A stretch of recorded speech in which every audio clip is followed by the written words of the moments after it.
Di dalam kehidupan kita sebagai seorang muslim, minimal 5 kali dalam sehari semalam kita mendengar seruan untuk mendirikan solat yang disebut azan. Ada kalimat menarik di dalam kalimat azan itu, yakni seruan hayya 'alal falah, marilah menuju kepada keberuntungan, marilah meraih kemenangan. Seruan ini adalah kecenderungan dari setiap manusia, apapun warna kulitnya. Artinya, setiap orang dalam hidup selalu ingin meraih dan mencari kemenangan. Kemenangan akan melahirkan kepuasan batin, dan kepuasan batin memberikan kebahagiaan. Sedangkan kekalahan melahirkan penderitaan batin, dan penderitaan batin menjerumuskan seseorang di dalam berbagai bentuk kerugian. Jikalau inilah seruan azan, maka masalahnya ialah apa yang menyebabkan kita meraih kemenangan. Al-Quranul Karim memberikan tuntunan dan ajaran kepada kita bahwa orang-orang yang memperoleh kemenangan itu tidak lain adalah orang-orang yang bertakwa. Hanyalah mereka yang bertakwa kepada Allah Subhanahu wa ta'ala pada akhirnya akan tampil sebagai pemenang. Lalu siapa orang yang bertakwa itu? Dijelaskan dalam awal-awal Al-Baqarah, orang yang bertakwa yang akan meraih kemenangan. Pertama, allazina yu'minuna bil ghaib, yaitu orang-orang yang beriman kepada yang gaib, percaya bahwa ada alam yang gaib, alam yang abstrak, alam yang tidak bisa dijangkau oleh salah satu daripada panca indera kita. Mereka percaya dan beriman kepada adanya malaikat, beriman kepada adanya iblis dan jin, beriman kepada adanya alam kubur, beriman kepada adanya alam mahsyar, beriman kepada adanya alam akhirat, beriman kepada adanya surga dan neraka. Beriman bukan cuma sekedar beriman dalam ucapan bibir saja, tetapi beriman yang nilai iman itu mampu mewarnai gerak dan gaya hidupnya. Iman yang meresap sampai ke tulang sumsum, kemudian memberikan dampak positif di dalam kehidupan manusia. Alam, kita tahu, adalah sesuatu yang selain Allah, dan Allah bukanlah alam. Apapun namanya selain daripada Allah, itu adalah alam. Alam pada hakikatnya terbagi menjadi dua. Ada alam syahadah, alam nyata, alam konkret, alam yang bisa dijangkau oleh salah satu indera kita. Kemudian ada alam ghaib, alam yang tidak bisa dijangkau oleh panca indera kita, alam metafisika, alam abstrak, alam yang wajib kita imani keberadaannya. Kita percaya bahwa malaikat itu ada, kita percaya kepada jin, bahwa jin itu ada, kita percaya kepada adanya iblis dan setan. Bukan percaya kepada iblis dan setannya, percaya bahwa iblis dan setan itu ada. Itu termasuk salah satu daripada sifat orang yang bertakwa kepada Allah. Saudara-saudara kaum muslimin rahimakumullah, kecenderungan pembangunan yang lebih bersifat materialistis biasanya menggeser aspek kehidupan rohani. Orang berpikir empiri, dan dalam pola pikir yang demikian, maka alam gaib tidak lagi mendapat perhatian. Aspek kehidupan yang bersifat rohaniah malah mulai ditinggalkan. Akibatnya terjadilah kepincangan di dalam kehidupan kita. Pernah ada satu pengalaman pribadi dalam perjalanan kembali ke tanah air. Dalam pesawat di sebelah kanan saya duduklah seorang Jerman, namanya Heiner Simonsen. Iseng saya ajak kenalan, saya ajak ngobrol, saya tanya dia. Saya bilang, Mas Mas Henner ini. Kalau pesawat yang kita tumpangi ini jatuh ke bawah, kira-kira apa yang bakal terjadi, Mas? Dia bilang, kita semua akan mati. Begitu? Ya. Oke. Apa itu mati? Tanya saya. Dia bilang, untuk tahu apa itu mati, kita harus tahu lebih dahulu apa itu hidup. Saya pikir nih bule bisa ngomong juga. Baiklah, kata saya. Apa hidup menurut Anda itu? Oh, hidup itu dia bilang, kalau seluruh anggota badan kita bekerja secara normal, paru-paru memompa darah secara normal, jantung berdetak secara normal, sel-sel tubuh bekerja secara fit, dan organisme tubuh hanya mau bekerja secara normal, dia bilang, kalau kita memberi makan yang cukup, menu yang teratur, dan gizi yang lengkap. Saya bilang, kesimpulannya apa, Ner? Dia jawab, hidup adalah dari tangan ke mulut. Life is from the hand to the mouth, kata dia. Hidup adalah dari tangan ke mulut. Jadi masalah hidup tidak lebih daripada masalah isi perut. Orang pergi pagi, pulang sore, peras keringat, banting tulang, perut yang dibelain. Saya bilang, you are wrong. Sampean salah, Ner. Kamu orang Islam bukan? Bukan. Pantas. Kenapa saya salah? Dia bilang, ya jelas salah. Salahnya di mana? Kamu ini manusia. Kalau hidup cuma dari tangan ke mulut, saya bilang, kambing di kampung saya juga begitu pikirannya, Ner. Itu kambing di kampung saya, asal perutnya kenyang, sudah hidup dia. Perkara besok bagaimana, lusa prospeknya macam mana, bulan depan ada apa, kambing nggak pernah mikir. Di kampung saya kambing juga pikirannya begitu. Kamu Kristen ya? Tadinya. Loh kok tadinya, lalu apa sekarang kamu ini? Dia bilang, sekarang saya netral. Saya tidak beragama, tapi saya percaya kepada Tuhan sebagai pencipta alam.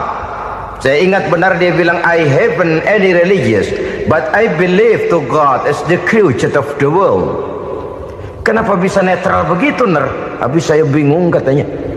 Islam bilang Islam baik, Kristen bilang Kristen baik, Hindu Buddha bilang Hindu Buddha baik, semua agama baik. Saya netral sekalian, nggak beragama. Yang penting saya percaya kepada Tuhan.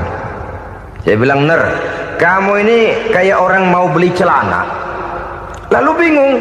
Yang satu bilang Levi's bagus, yang satu bilang Blue Jean hebat, yang satu bilang Wool England hebat. Celana ini hebat, celana itu bagus, celana ini hebat. Semua celana bagus, kamu bingung. Akhirnya netral, tidak pakai celana. Itu juga salah. Saya pikir-pikir, kemudian saya melihat bahwa dua pola berpikir Henner ini nampaknya sudah mulai menggejala di lingkungan masyarakat bangsa kita. Disadari atau tidak, secara jujur kita harus berkata, dua pola pemikiran Henner ini mulai berkembang di tengah masyarakat bangsa kita. Pertama, pola pikir materialisme. Hidup adalah dari tangan ke mulut. Masalah hidup tidak lebih masalah isi perut. Itu yang perlu dibela, dan disitulah arti kehidupan. Pergi pagi, pulang sore, peras keringat, banting tulang untuk mempertahankan perut. Kalau sudah kemari cara orang berpikir, maka buat apa percaya kepada yang gaib? Untuk apa sholat? Untuk apa puasa? Untuk apa zakat? Untuk apa menghadiri majelis taklim? Tanpa kepercayaan kepada yang gaib, hidup berjalan menurut alur empiris dan materialis. Kalau sudah ke sana cara orang berpikir, biasanya orang lalu cenderung menghalalkan segala cara. Hanyalah orang yang percaya bahwa akhirat ada. Hanyalah orang yang percaya bahwa alam kubur itu ada. Hanyalah orang yang percaya bahwa malaikat itu ada, hidupnya akan lebih terarah dan terkendali.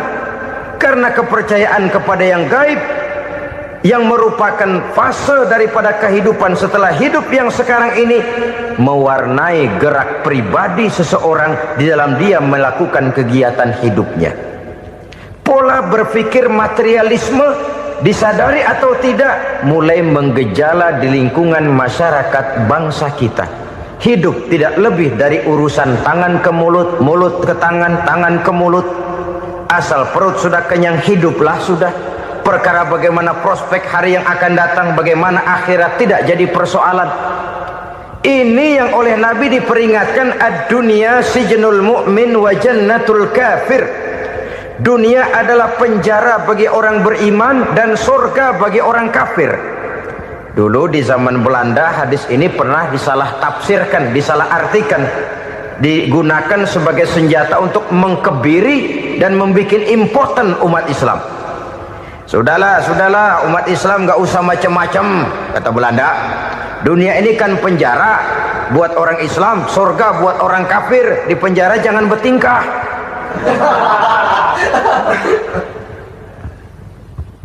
Pengertiannya tidak begitu. Dunia adalah penjara bagi orang mukmin. Artinya dalam kehidupan dunia seorang mukmin tidak bebas memperturutkan hawa nafsunya. Di penjara hawa nafsunya itu. Sebaliknya surga bagi orang-orang kafir. Buat orang kafir surgalah dunia ini. Mereka bebas memperturutkan hawa nafsunya, dilarang tidak terlarang, dicegah pun tidak tercegah. Mereka hidup menurut alur bisikan nafsu mereka sendiri. Kemudian bila ajal datang, maut merenggut nyawa, selesailah surganya sampai di situ.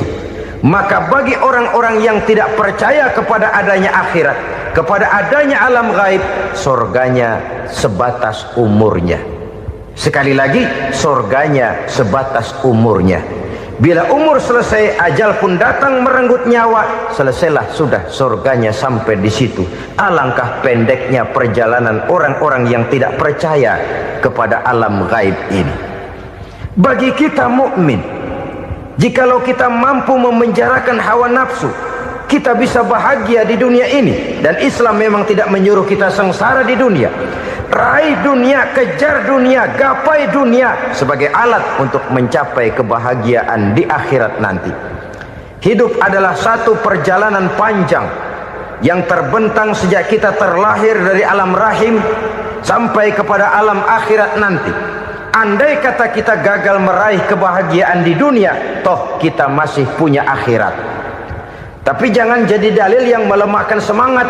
Biarin dah kita di dunia kebelangsak, yang penting akhirat.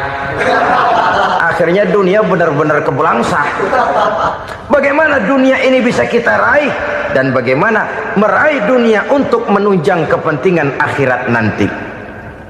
Yang kedua, dari pikiran Heiner yang saya lihat menggejala di lingkungan masyarakat bangsa kita, timbulnya manusia-manusia netral. Seolah-olah Tuhan yes, agama no. Sama Tuhan percaya, agama ogah. Tuhan ngangguk, giliran agama godeng. Padahal hampir dalam setiap ayat dalam Quran, kata-kata amanu biasanya bergandeng dengan wa amilus sholihat. Iman dan amal soleh. Ini sebagai isyarat Tuhan dan agama jangan pernah dipisah-pisah. Apabila kita bertuhan, maka kita harus beragama. Apabila kita beragama, maka agama itu harus bersumberkan dari Tuhan yang kita imani itu. Tidak mungkin kita pisah, Tuhan yes, agama no. Sama Tuhan percaya tapi agama bikin sendiri. Sembayangnya cukup bengong 2 jam madep mulon.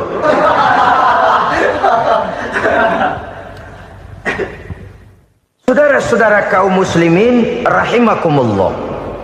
Jadi dengan demikian, agama yang kita akui merupakan unsur mutlak di dalam pembangunan sekarang ini, merupakan bagian dari kehidupan yang menuntun kita bahwa di balik alam nyata ini, di balik alam syahadah ini ada alam gaib.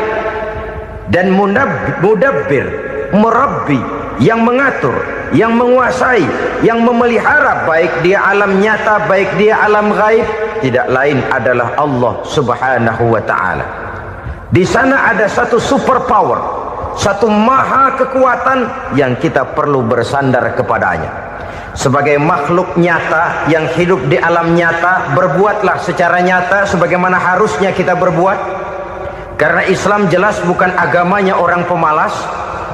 Islam jelas bukan agamanya orang yang mengajarkan setelah selesai sholat boleh duduk, nggelenggem ayam-ayam, ndelohom, menghitung bintang di langit sambil menunggu keajaiban. Tidak. Islam adalah agama yang mengajarkan apabila sholat sudah selesai kamu kerjakan, bertebaranlah di permukaan bumi, cari karunia Tuhanmu. Jangan hidup berpangku tangan menunggu keajaiban. Karena hidup bukan undian. Jangan berharap untung besar tanpa mau peras keringat. Tapi di sebalik itu toh kita juga harus yakin bahwa di sisi usaha nyata yang kita lakukan ada satu super power, satu maha kekuatan gaib yang menentukan berhasil dan tidaknya usaha kita. Kepercayaan kepada hal semacam inilah yang mendorong kita untuk mempunyai sandaran vertikal, agar jikalau usaha ini berhasil kita tidak lupa diri dan lupa daratan. Jikalau usaha ini gagal kita tidak putus asa dan buruk sangka, tidak cupik pandangan dan sempit hati, tapi mampu melihat persoalan dengan kacamata putih sambil husnuzon kepada Allah Subhanahu wa ta'ala. Kita percaya malaikat itu ada yang namanya Raqib dan Atid, mengawasi gerak hidup kita sampai kepada gerak hati kita. Ini memberikan sugesti agar kita berhati-hati, tidak sejengkal tanah pun kita bisa berlindung dari pengawasan Raqib dan Atid. Ada Munkar Nakir yang akan menyoal kita di alam kubur. Ada malaikat Malik penjaga neraka, ada malaikat Ridwan yang menjaga surga. Kita percaya kepada adanya jin, kita percaya kepada adanya setan, iblis. Percaya kepada adanya, bukan mempercayai si setan, si iblis lalu menjadikannya sebagai teman. Tidak. Percaya bahwa mereka itu ada dan merupakan makhluk Allah yang gaib yang diciptakan Allah Azza wa Jalla.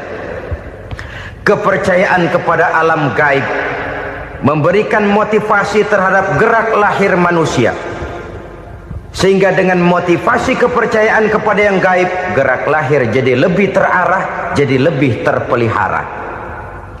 Pernah seseorang bertanya, "Pak, apakah adanya akhirat bisa dibuktikan secara ilmiah?" Saya bilang tidak bisa, tidak bisa. Kenapa? Karena yang berangkat nggak pernah pulang kemari lagi.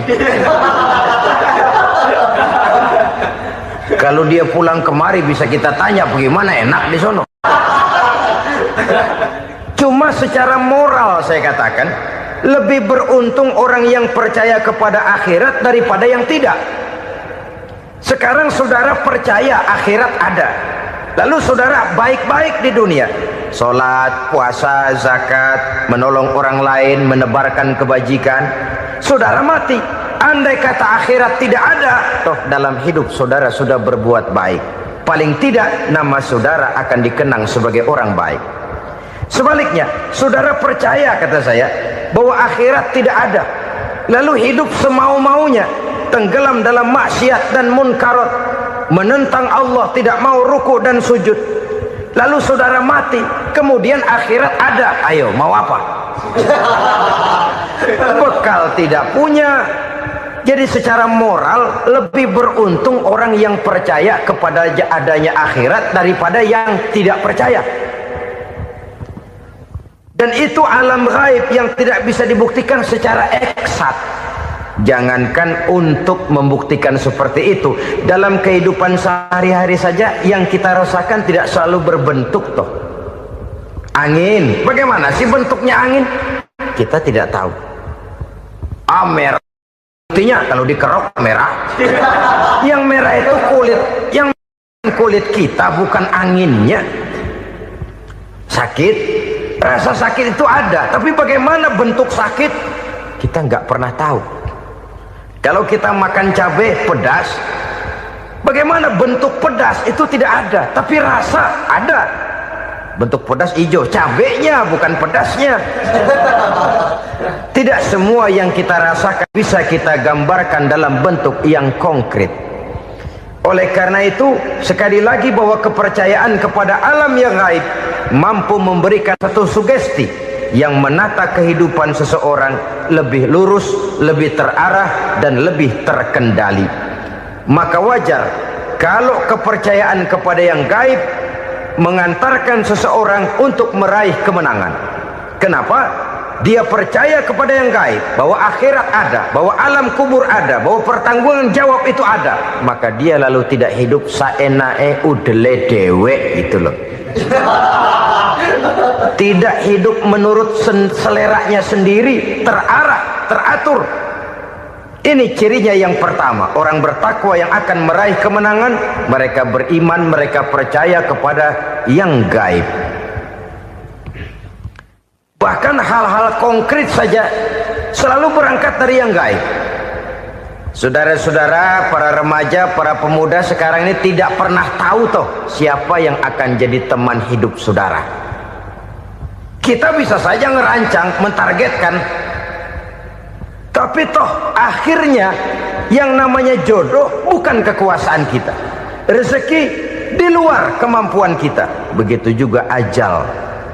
Maut, jodoh, ajal adalah contoh-contoh konkret bahwa pada akhirnya yang gaiblah yang menentukan. Bertahun-tahun ngelancong, emang jodoh seret, nggak jadi.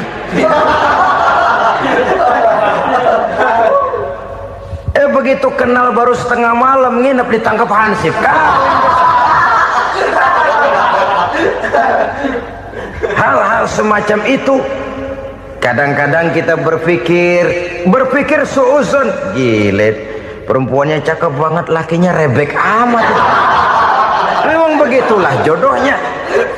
Memang begitulah jodohnya.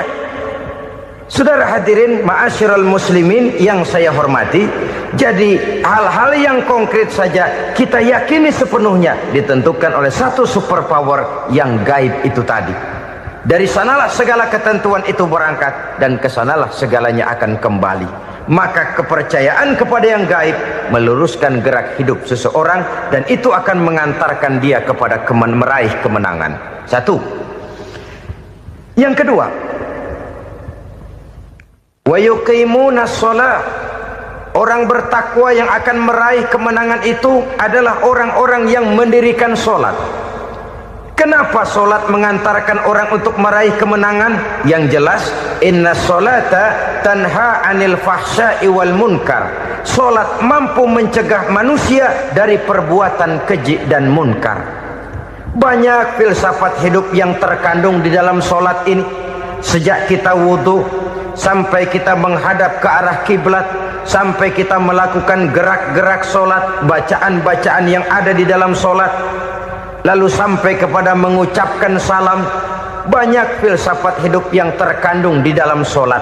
Umpamanya saja, setelah takbiratul ihram mulai kita dengan sholat dalam posisi berdiri, diajarkan dalam kitab-kitab fikih agar kita melihat ke arah tempat sujud. Ini kan filsafat kehidupan. Kalau kamu sholat dalam posisi berdiri, lihat tempat sujud. Jangan sholat mata jelalatan, sebab nanti bisa mengurangi kekhusyuan. Jadi wajar kalau yang dikatakan bahwa yang paling afdol adalah shaf yang di depan. Kenapa? Secara harfiah pengertiannya akan lebih mengundang kekhusyuan. Kenapa? Kalau kita di shaf paling depan di masjid umpamanya paling banter kita lihat tembok. Tapi kalau kita shaf di tengah atau di belakang, orang-orang di depan kita pun akan kelihatan. Yang bajunya loreng, yang bajunya genggang, yang bajunya macam-macam. Kita lihat, kadang-kadang kita pikirin, ada yang bajunya bolong. Kita sholat tapi dalam hati, nih orang bajunya robek yang nggak tahu apa. Ada saja hal-hal yang mengusik kekhusyuan kita. Oleh sebab itu diajarkan dalam posisi berdiri, lihat, arahkan pandangan matamu kepada tempat sujud. Ini kan filsafat kehidupan. Maksudnya apa? Kalau lagi diri lihat dong tempat sujud. Kalau udah di atas ingat dong sama yang bawah. Kalau sudah tinggi, ingat dong dari mana kamu berangkat. Kalau sudah berkuasa, bantu dong yang lemah. Kalau sudah kaya, santuni dong yang miskin. Kalau sudah alim, bimbing dong yang awam. Ini filsafat kehidupan. Dalam posisi berdiri, kau lihat tempat sujud. Ini akan melahirkan kepekaan sosial, di mana seseorang mau tahu kepada orang lainnya. Bagaimanapun kaya kita, tinggi pangkat dan jabatan kita, jikalau hidup hanya untuk kepentingan perut sendiri saja, rasanya belum membawa manfaat di dalam kehidupan kita. Tapi efek yang tertinggi sesungguhnya, solat mencegah manusia dari perbuatan keji dan munkar. Perbuatan keji dan munkar, walaupun kelihatannya mendatangkan uang, membawa keuntungan, tapi itu keuntungan semu, keuntungan sementara. Dengan menipu orang lain kita bisa dapat untung, tapi tidak membawa berkah, dan itu adalah kerugian besar dalam kehidupan kita. Maka untuk meraih kemenangan harus dimulai dengan membentuk kepribadian yang tegar, memiliki sandaran vertikal yang langsung kepada Allah Subhanahu wa ta'ala, dan itu hanya bisa kita tempuh melalui jalur ibadah formal yang sudah ditentukan Allah, yakni solat yang 5 waktu. Untuk memperkuat itu ada solat-solat sunnah, rawatib, nawafil sebagai terminal kontrol cadangan untuk memelihara stabilitas temperatur batin di dalam kita berhubungan dengan zat yang maha gaib, yaitu Allah Subhanahu wa ta'ala. Orang sering bertanya, Pak, itu tetangga saya nggak sholat, duitnya nggak habis-habis, Pak. Nggak sholat tapi mobilnya tambah terus, nggak sholat tapi usahanya makin maju. Tapi di sisi lain ada orang yang rajin sholat, rezekinya butak bener, anaknya mana kurus, mana korengan. Saudara hadirin ma'asyiral muslimin rahimakumullah, harus saya katakan bahwa solat memang bukan untuk cari duit. Solat adalah sandaran vertikal kita kepada Allah. Sedangkan soal rezeki itu berkaitan dengan sifat Allah maha pengasih dan maha penyayang. Allah maha pengasih, siapapun dikasih kalau mau usaha. Allah maha penyayang, tidak semua orang disayang oleh Allah Azza wa Jalla. Dan belum tentu banyak harta itu merupakan nikmat. Mungkin juga istidraj. Artinya istidraj itu dikasih tapi diambulin, kalau bahasa Betawinya itu. Dikasih tapi diambulin, itu bukan merupakan nikmat sesungguhnya, lebih merupakan azab dari Allah Subhanahu wa ta'ala.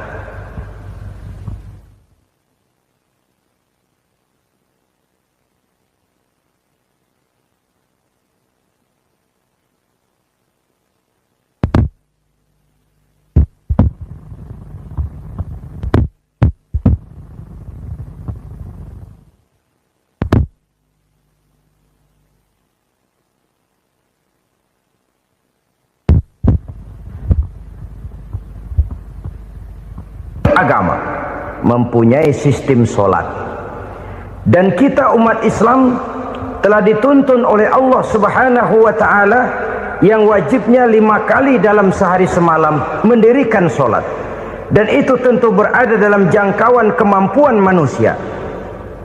Pada awalnya barangkali kita memang merasa solat itu satu kewajiban, tapi semakin kita hayati makna, manfaat dan filsafat yang terkandung di dalam ajaran solat, semakin sampai kita kepada keyakinan bahwa solat adalah keperluan kita.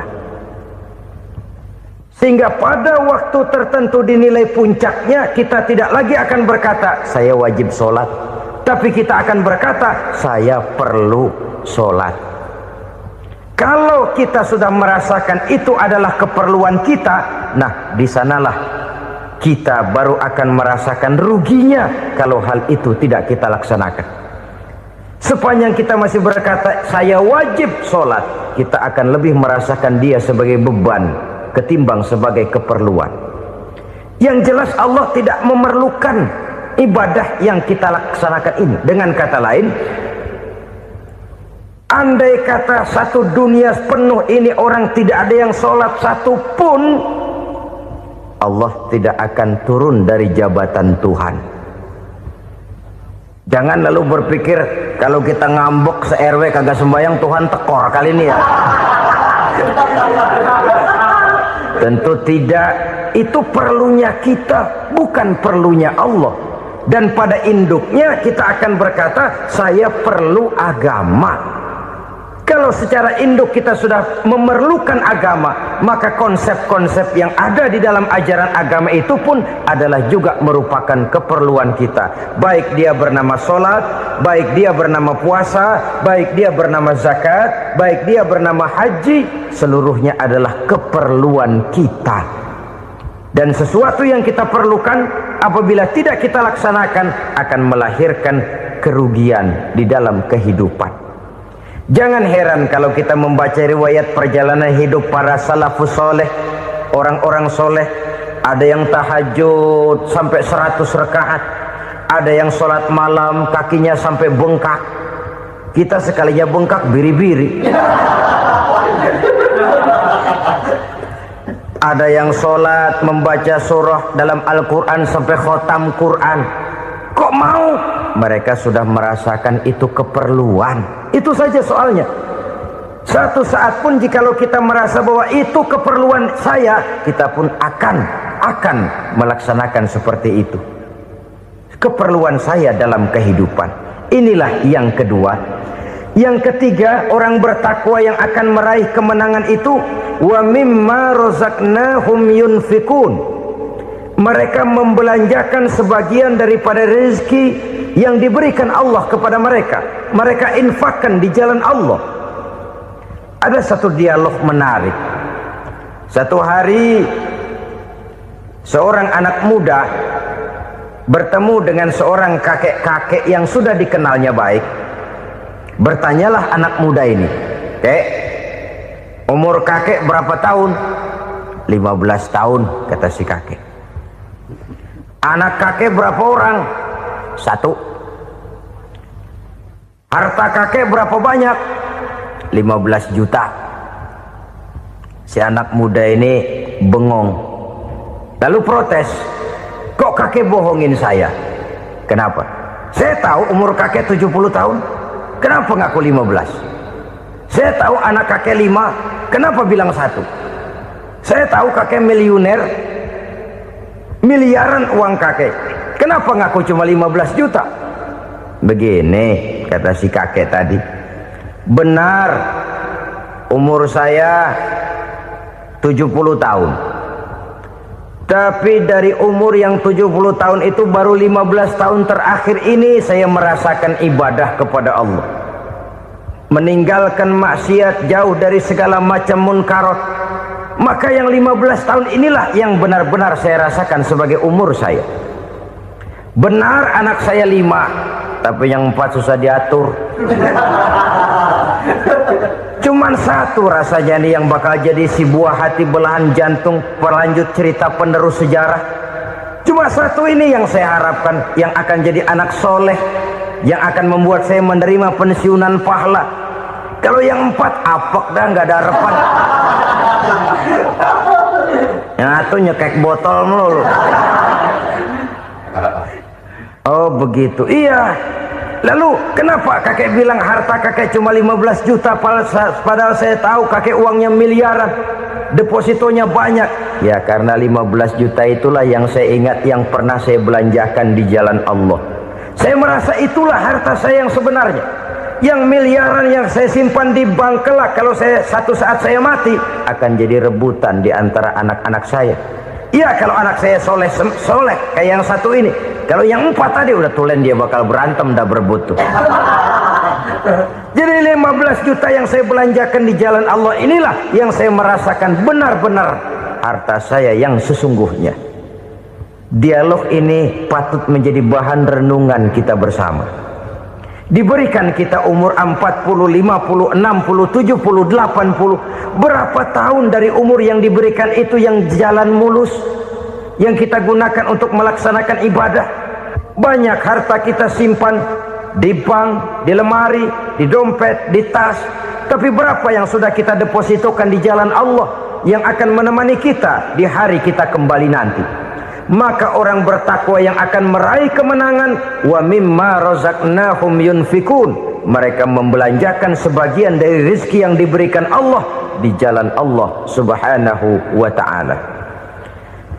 Ma'asyiral muslimin rahimakumullah, zahirnya memang kita memberikan kepada orang lain, tapi hakikatnya kita menyimpan untuk diri kita sendiri. Kita memberikan kepada yatim piatu 25.000. Zahirnya kita memberikan si yatim, hakikatnya kan kita cuma nyimpan. Saya berikan, titip kepadamu, ini untuk saya di akhirat. Kau boleh belikan baju, kau boleh belikan untukmu makan, kau boleh bayarkan sekolahmu. Ini untuk saya. Hakikatnya kita nyumbang masjid 1 juta, zahirnya kita berikan kepada panitia masjid, tapi hakikatnya kan cuma titip 1 juta ya, untuk saya di alam kubur nanti. Silahkan kau boleh belikan semen, ini uang, belikan besi, belikan pasir. Saya cuma sekedar titip untuk kepentingan saya. Hakikatnya kita cuma sekedar menitip. Sebagaimanapun pada hakikatnya, apapun yang kita miliki dalam kehidupan kan cuma sekedar hak guna pakai, bukan hak milik mutlak. Harta kita, rumah kita, kendaraan kita, kebun kita, pabrik kita, hak guna pakai saja. Hak milik mutlak cuma untuk Allah subhanahu wa ta'ala. Saudara-saudara kaum muslimin rahimakumullah, ini yang ketiga. Kemudian yang keempat, orang-orang bertakwa yang akan meraih kemenangan, allazina yu'minuna bima unzila ilaika, mereka yang beriman, mereka yang percaya kepada apa yang telah diturunkan kepadamu Muhammad, ay Al-Quran, yakni Al-Quranul Karim. Setelah percaya kepada yang gaib, mendirikan solat, kemudian menginfakkan sebagian dari rezeki yang diberikan Allah, mereka juga lalu percaya kepada yang diturunkan terhadap Nabi, yaitu tidak lain Al-Quranul Karim. Sekali lagi di sini, percaya bukan hanya sekedar percaya saja, tetapi percaya lalu menjadikan Al-Quran itu sebagai pedoman hidup. Sebab memang Al-Quran itu adalah GBHM, garis-garis besar haluan muslim. Apa yang harus kita lakukan, apa yang harus tidak kita lakukan, bagaimana mestinya kita bertingkah laku dan berbuat, seluruhnya tercantum di dalam Al-Quranul Karim. Itu sebabnya ketika satu hari Aisyah ditanya bagaimana akhlak Rasul, beliau menjawab, kana Rasulullah sallallahu alaihi wasallam khuluquhul Quran. Akhlak daripada Rasulullah tidak lain adalah Al-Quran. Jawaban simpel ini memberikan gambaran bahwa keseluruhan daripada konsepsi Quran sudah diterjemahkan dalam kehidupan Rasulullah sallallahu alaihi wasallam. Karena kita tahu akhlak adalah keseluruhan dari gerak hidup manusia. Sejak ia berpribadi, berumah tangga, bertetangga, bermasyarakat, sampai kepada berbangsa dan bernegara, Al-Quran tetap memberikan sentuhan nilainya. Oleh karenanya, orang-orang yang bertakwa adalah orang-orang yang menjadikan Al-Quran sebagai pedoman dalam kehidupannya. Dan kita yakini Al-Quran diturunkan kepada Nabi Muhammad, bukan merupakan produk Nabi Muhammad. Isi dan redaksinya langsung dari Allah subhanahu wa ta'ala.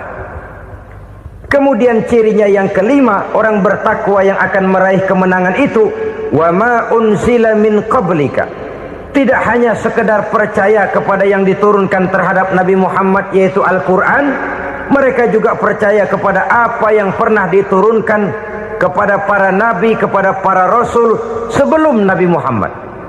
Percaya kepada adanya suhuf, percaya kepada adanya Taurat, percaya kepada adanya Injil, percaya bahwa Allah dahulunya sudah menurunkan Taurat kepada Musa, percaya bahwa Allah sudah menurunkan Injil kepada Isa, percaya Injil ada, Taurat ada, diturunkan Allah untuk Isa dan Musa, tetapi tidak wajib mengamalkannya karena kita sudah diberikan Al-Quranul Karim.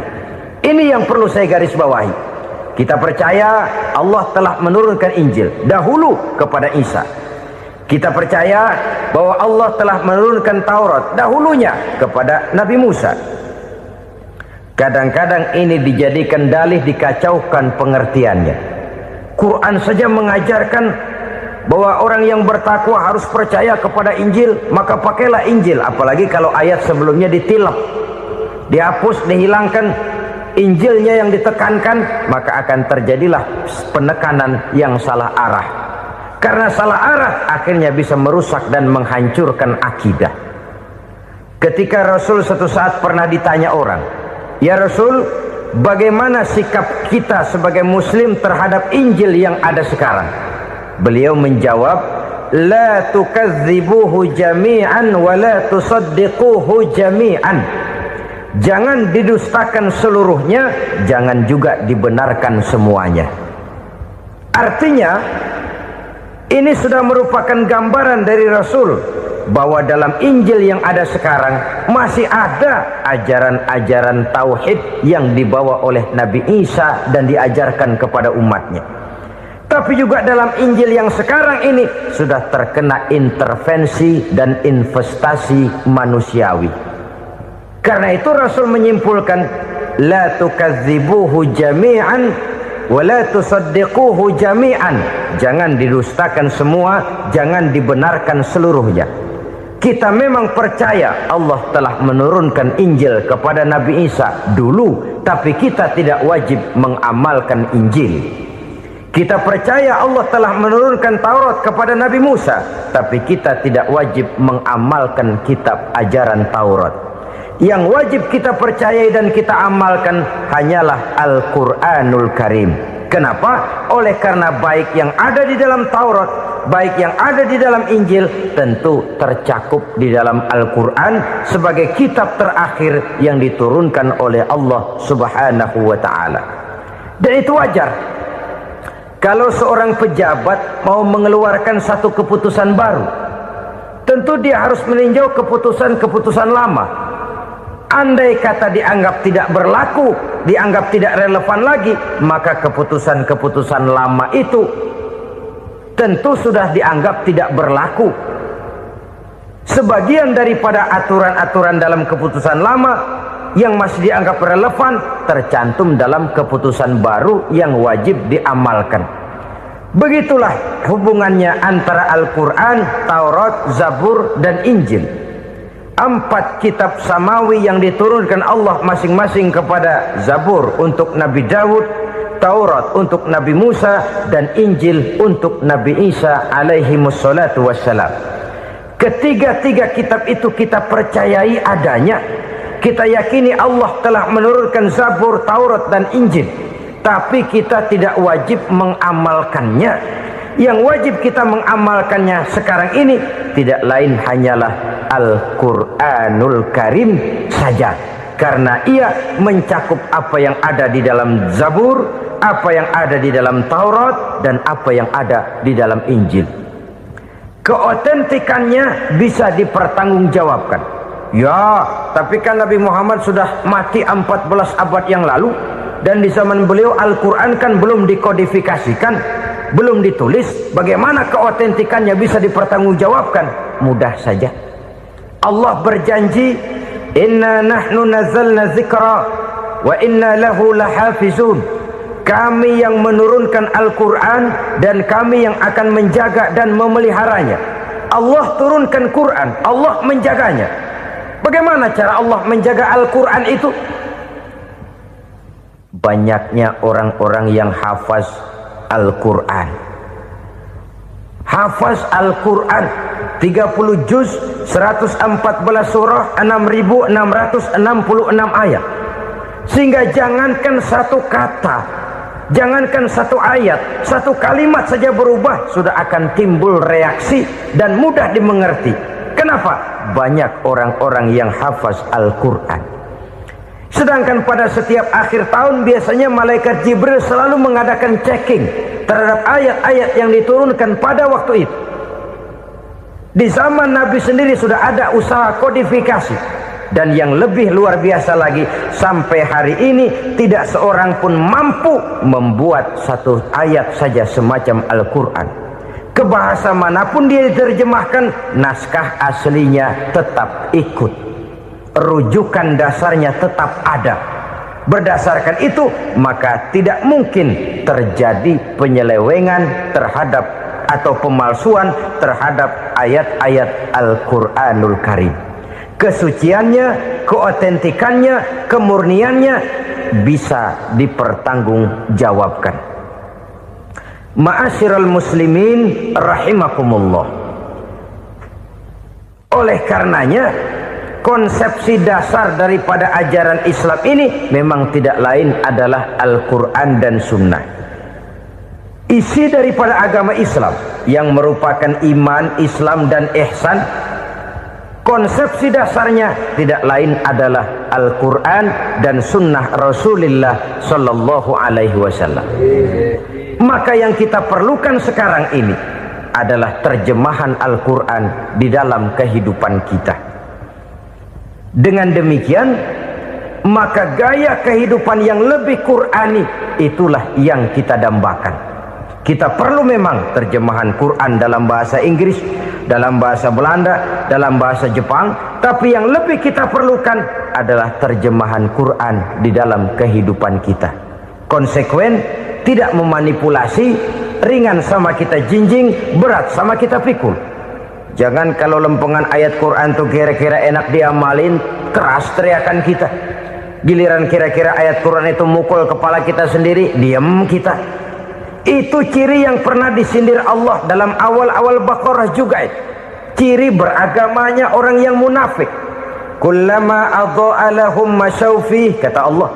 Wa iza azlama alaihim qamu. Apabila terang mereka jalan, apabila gelap mereka berhenti. Artinya, kalau kira-kira di Islam nguntungin, rame-rame pada teriak Islam. Tapi ketika diminta untuk berjuang, ketika dituntut untuk berkorban, rame-rame mengundurkan diri. Nasib agama tidak ubahnya seperti daun pisang yang dikait orang di tepi jalan lantaran tak berpayung di ketika hari hujan. Manakala hujan usailah sudah, daun itu pun dicampakkan di tepi jalan, diinjak pula orang nan lalu. Artinya orang menjadikan agama cuma sebagai lipstick, decoration only, tidak konsekuen. Hanya pada saat-saat kelihatannya Islam membawa keuntungan, rame-rame orang teriak-teriak tentang Islam. Tapi jikalau diminta berjuang, jikalau dituntut untuk berkorban, biasanya rame-rame juga mengundurkan diri.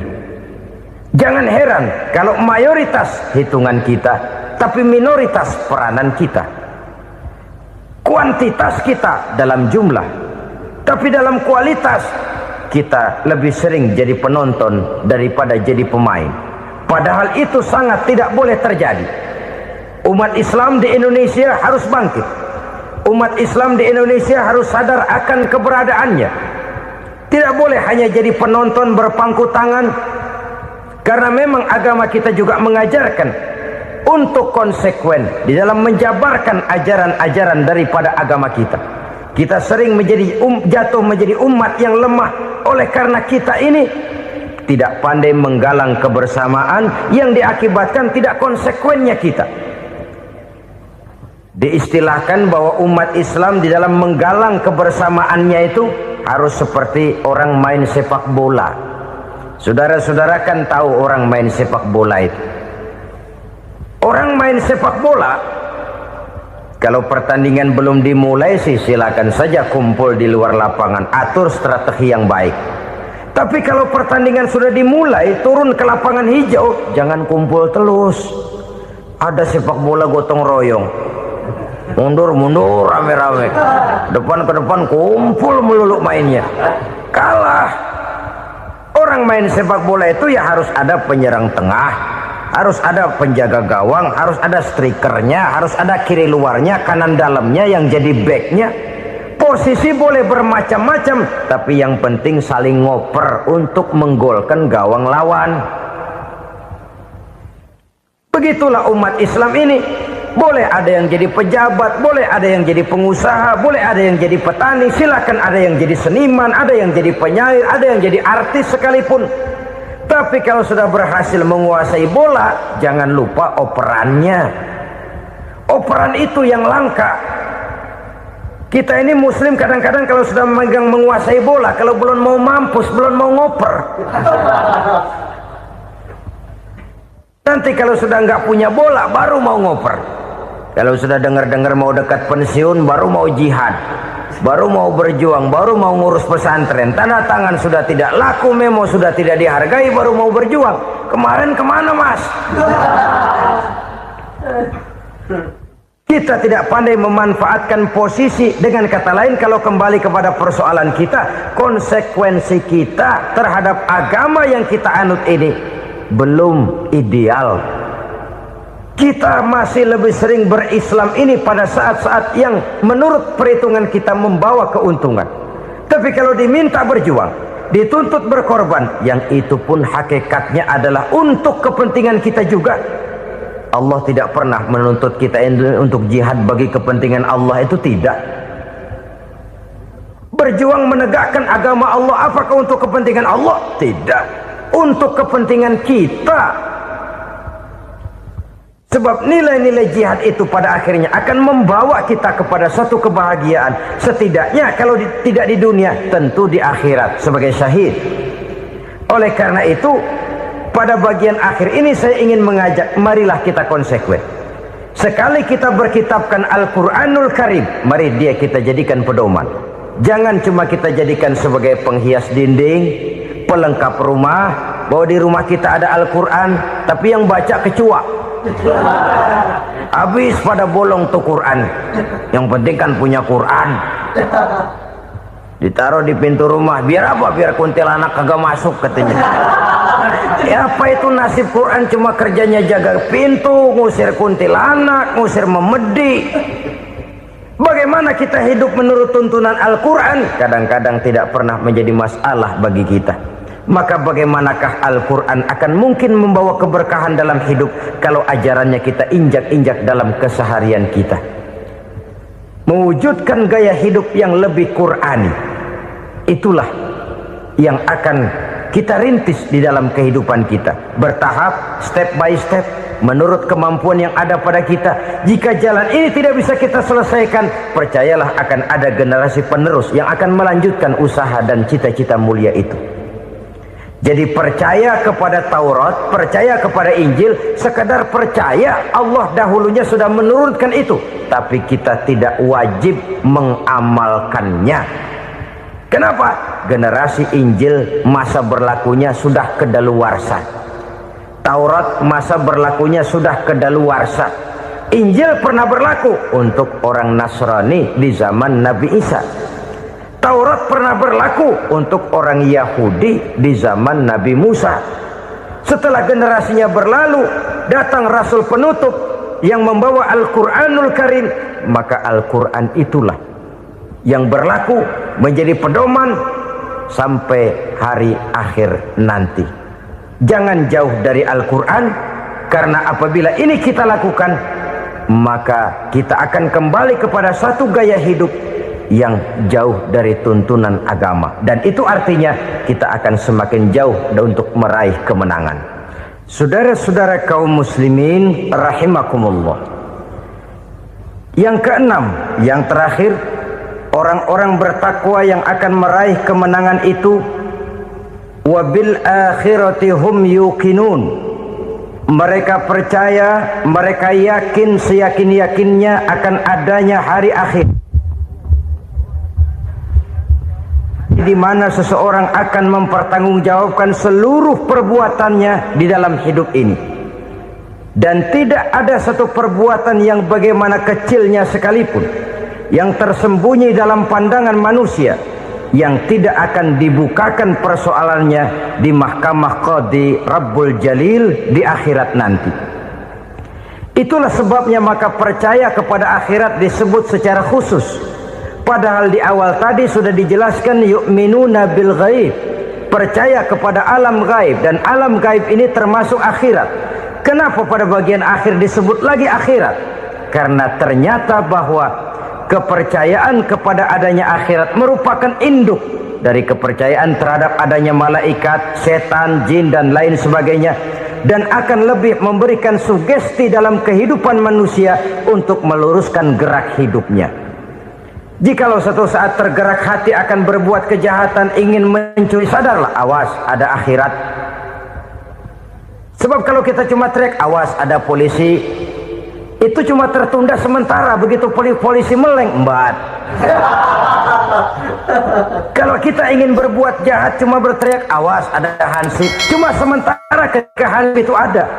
Tapi kalau ceritanya awas ada akhirat, mau menyeleweng awas ada akhirat, mau berjudi awas ada akhirat, mau mencuri awas ada akhirat. Keyakinan yang akan meluruskan gerak hidup manusia sehingga gerak itu jadi lebih terarah dan terkontrol, tidak merugikan baik diri sendiri, lebih-lebih orang lain. Ternyata bahwa kepercayaan kepadanya adanya hari akhirat sanggup menjadi sumber daya kontrol dari kehidupan manusia, sehingga ia tidak terjebak dalam perbuatan maksiat dan munkarat. Di dalam kehidupan kita sebagai seorang muslim, minimal 5 kali dalam sehari semalam kita mendengar seruan untuk mendirikan solat yang disebut azan. Ada kalimat menarik di dalam kalimat azan itu, yakni seruan hayya 'alal falah, marilah menuju kepada keberuntungan, marilah meraih kemenangan. Seruan ini adalah kecenderungan dari setiap manusia, apapun warna kulitnya. Artinya, setiap orang dalam hidup selalu ingin meraih dan mencari kemenangan. Kemenangan akan melahirkan kepuasan batin, dan kepuasan batin memberikan kebahagiaan. Sedangkan kekalahan melahirkan penderitaan batin, dan penderitaan batin menjerumuskan seseorang di dalam berbagai bentuk kerugian. Jikalau inilah seruan azan, maka masalahnya ialah apa yang menyebabkan kita meraih kemenangan.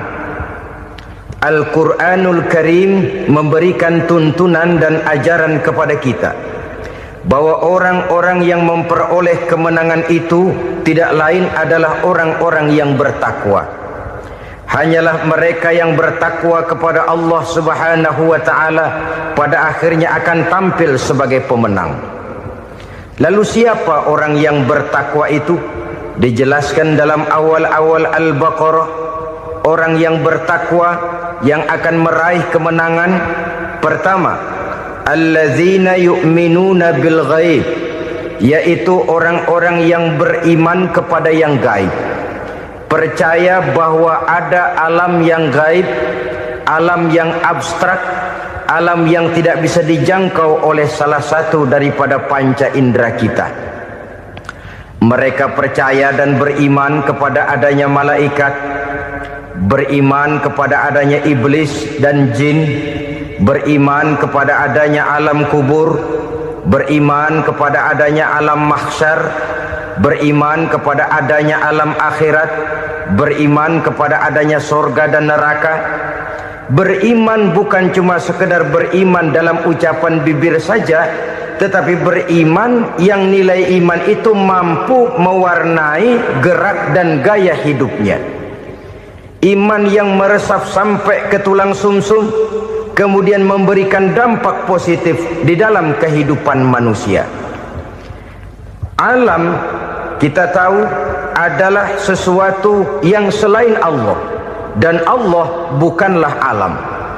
Apapun namanya selain daripada Allah, itu adalah alam. Alam pada hakikatnya terbagi menjadi dua. Ada alam syahadah, alam nyata, alam konkret, alam yang bisa dijangkau oleh salah satu indera kita. Kemudian ada alam gaib. alam yang tidak bisa dijangkau oleh panca indera kita, alam metafisika, alam abstrak, alam yang wajib kita imani keberadaannya. Kita percaya bahwa malaikat itu ada, kita percaya kepada jin, bahwa jin itu ada, kita percaya kepada adanya iblis dan setan. Bukan percaya kepada iblis dan setannya, percaya bahwa iblis dan setan itu ada.